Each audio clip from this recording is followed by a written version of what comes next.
50%గా ఉండే మహిళలకి తరతరాల నుంచి సమాజంలో అణగదొక్కబడిన కారణంగా వాళ్ళకి రిజర్వేషన్ మోర్ దాన్ 50 ఇవ్వాలా న్యాయంగా అయితే.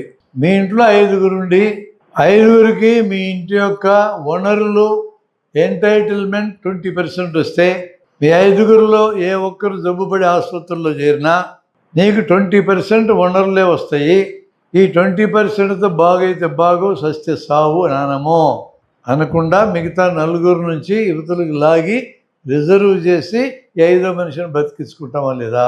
దేశమంతా కుటుంబం అనుకున్నాక తరతరాల నుంచి వెనకబడ్డ మహిళలను అభివృద్ధి చేసి మెయిన్ స్ట్రీమ్లో కలపాలంటే వాళ్ళకి 50% ఇస్తే చాలుతుంది. మోర్ దాన్ 50 ఇవ్వాలా.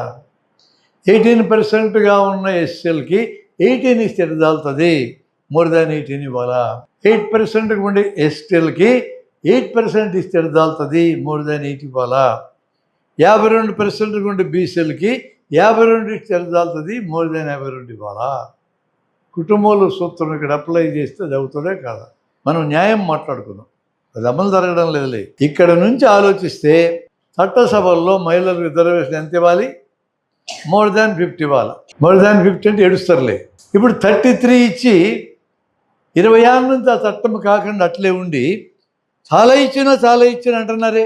2023లో చట్టం చేసి రాజ్యాంగ సవరణ చేసి చట్టం చేసి దాన్ని నోటిఫై ఎందుకు చేయాల? సెంట్రల్ గవర్నమెంట్ నోటిఫై చేసి ఉంటే 33% మొన్న ఎన్నికలు వచ్చి ఉండేది కదా, మన 24 ఎన్నికలు వచ్చి ఉండేది కదా 3వ వంతు ఆడవాళ్ళందరికీ. కాబట్టి మహిళలకు రిజర్వేషన్ అందుకంటే చేసింది ఎవరు? NDA, BJP. అందరం తిడుతున్నారు ఎందుకు? వాళ్ళే చేసి తప్పుడు పని. నా ఆర్గ్యుమెంట్ నువ్వు ఖండించి చేత అయితే నువ్వు చట్టం చేసావు 23లో, ఎందుకు నోటిఫై చేయాల?